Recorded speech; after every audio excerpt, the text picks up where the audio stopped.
What I would say hustle is to me is that when you have passion around something, that you are squeezing every last bit of the juice out of the orange, right? To me, hustle is maximizing the energy you're putting into somebody. I'm blown away by people saying that they're hustling and they want to achieve these great things and then their actions don't match, right? So to me, hustle would be putting all your effort into achieving the goal at hand. And for me, that means making every minute count. Hustle is putting it all on the line. Hustle is waking up one day, the day before you die, and realizing you gave it your all into the parenting of your children, the building of your businesses, the philanthropy that you wanted to do. Whatever you define, it's just, all in, emotionally and executionally, in theory and strategy and in execution. So look, you want to get your work ethic so high that people actually admire you. I'm going to ask you a question right now.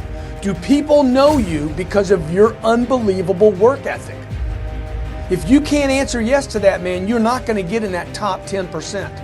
You got to get at the top.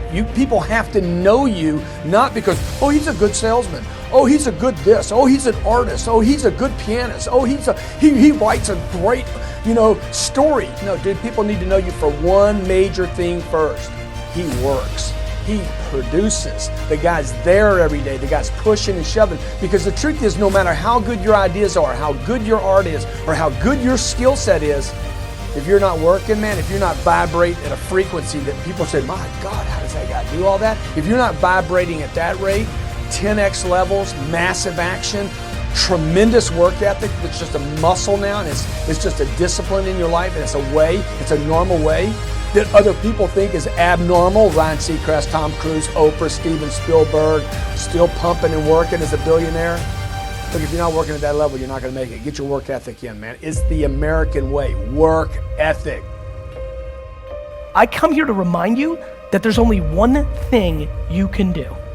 The only thing you can do, only thing that is controllable, if you want it, if you want this, is work.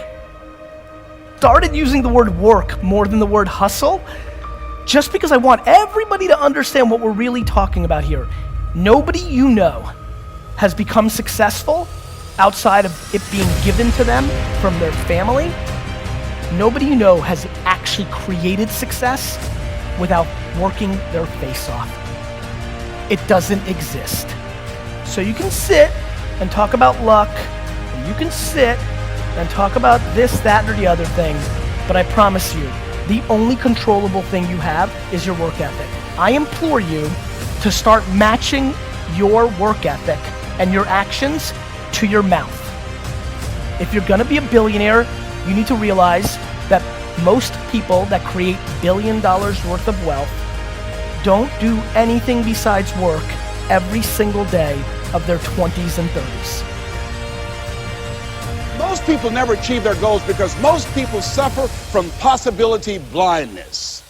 They look around trying to think about the things that they don't have. Robert Roots, young man who wrote a book about success principles of the 3 little pigs. He said, it's not what you don't have, it's what you think you need that keeps you from being successful or happy in life. It's not what you don't have. See, I was focused on what I didn't have. Don't have a college degree, don't have any credentials, never worked for a major corporation. I was focused on the negative things. It said, negative things are the things that you see when you're not focused on your goal. What do you come with? What is it? A friend of mine, Dexter Yeager, said, when a dream is big enough, the odds don't matter. I'm reminded of a great man. I was reading Time magazine talking about some of the great minds of the last century. They didn't mention his name, Dr. Howard Thurman, one of the mentions of Dr. Martin Luther King Jr., also an advisor to Mahatma Gandhi and Albert Schweitzer.